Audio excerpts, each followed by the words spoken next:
Hi, I'm Doyle Bishop with Tulsa Heaters Midstream, and today I'm going to introduce you to a new employee.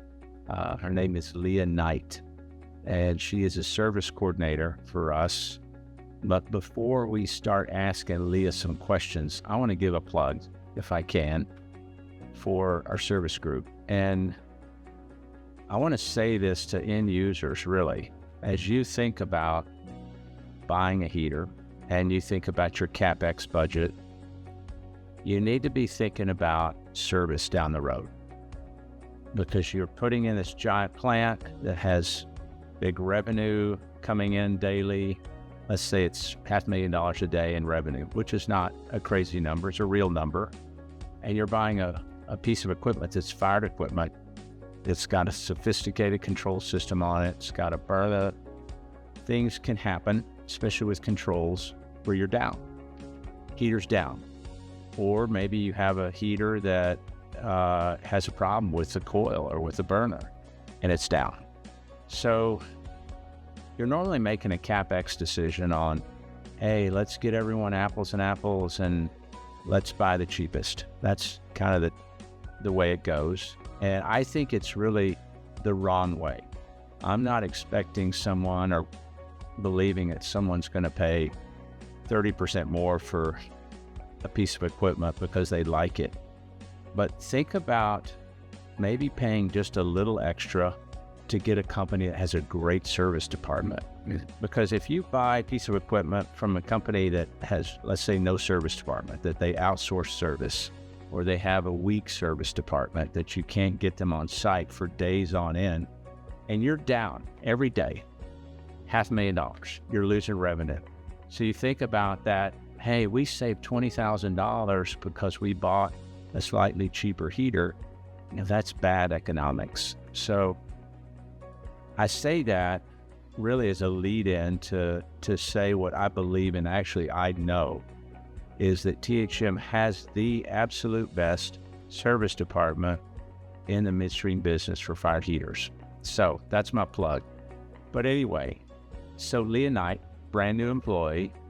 And so, Leah, I know a little bit about you. I know you're married.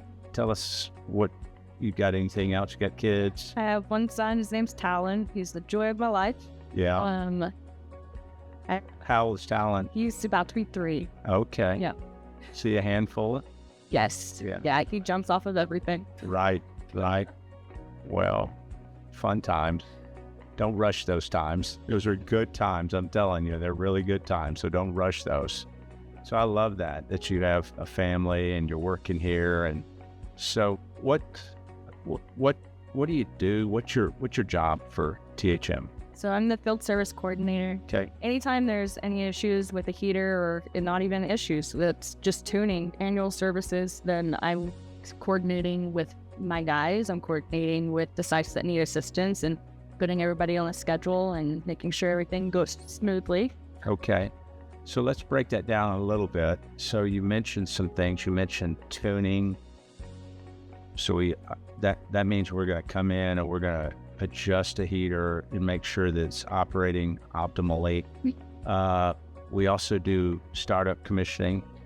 So do we only work on our heaters? Will we work on anyone else's heater? We'll work on other heaters as well. Our guys are really great about that. Yeah. They know like ours from the back of their hand. They know the other heaters as well. Right.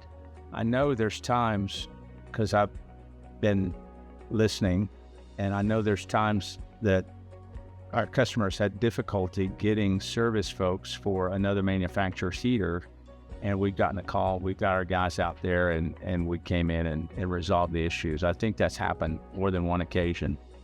So if someone wanted to get a hold of a THM service tech, so how do they do that?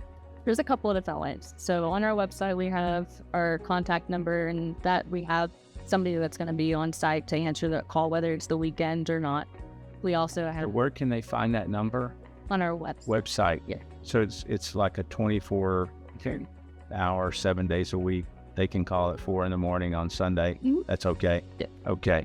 So I know we probably haven't quantified this, but what do you think is the typical response time? If someone calls and someone doesn't answer, I'm hoping that they answer most of the time, but if they don't answer, how long does it take usually for them to get a return phone call back? It's not within the next few hours. It's definitely the same thing. Okay. And so let's say I'm out in the field, I've got a heater problem, I need someone to come to the site. What's a typical response time from the call to someone's on site, let's say for a U.S. destination? Well, it'll depend if I've got a guy ready to go. If I do have somebody available that can be there within the next day. Right. Some days, if you get me early in the morning, you'll be able to have a guy out the same day. Right. And of course, most of our equipment is concentrated, I would say more than half of it is concentrated in Permian Basin. How often do we have someone in Permian Basin area? Every week. So we pretty much have someone out there camped out because we've got a lot. I'm going to guess, Leah, but we probably have 200 heaters in the Permian Basin. That may be a low estimate. So we've got a lot of heaters out there that are either getting tuned or started up or retrofitted. So we've got guys out and about. Okay. So I told you I wasn't going to give you a script before this. So what about your job? What's your favorite task that you do with your job? If you think about it, I do 6 things. This I don't like, and this I don't like very much, but I really like this. What would that be? I mean, my favorite thing about my job is that I can be super organized. Okay. I like to be organized. I do. So whether I'm making a quote, I've got a whole list of things that I have to go by. I'm staying in that category of those orders. I've got to categorize everything. Yeah, you like that. I do. It's your house like that? Yes. Fit organized? Okay, great. I like that. I believe that. Okay. So a last thing, this is a fun one.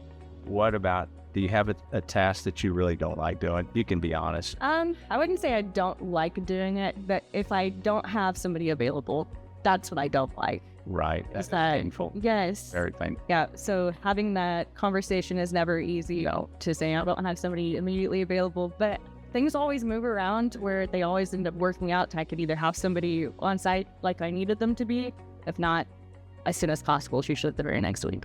Okay. One last question. Roughly how long does it take to do startup and commissioning for a heater? What's an average time frame? Probably about 5 days. 5 days. Okay. 5 days on site. Gotcha. And then what about a tune-up? What's typically a tune-up? Is that a 1-day deal or? It could be a 1-day deal. Usually we're doing more than one heater for a tune-up. Oh, right. So usually my guys will be out there for about 2 to 3 days. Okay. All right. One last thing I want to say, and Leah knows this as well. Our guys, our team that we have, well, what do we have? We have 6 guys, 5 guys?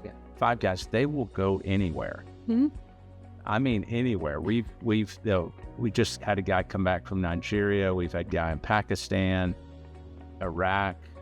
Probably the craziest one, and you may know this or maybe not. This happened before you came on board, but we sold a heater to the U.S. military, and we didn't know where it was going. We sold it. We got a phone call saying, "Hey, we need you to come start this heater up." And we're like, "Okay, where is it?" They said, "Well, it's in Syria." We're like, "Okay, Syria. So how do we get to this location?" They said, "Well, just fly to Iraq, and we'll send a Black Hawk helicopter with Navy SEALs to pick you up and take you to the site." And so our guys went. It was pretty amazing. But anyway, Leah, we're very glad that you're on board with THM, and I would implore you guys to think about service when you're making a heater purchase. Hey, thanks for joining. If you enjoyed this episode, hit like or subscribe to get more information about process heating and Tulsa Heaters Midstream.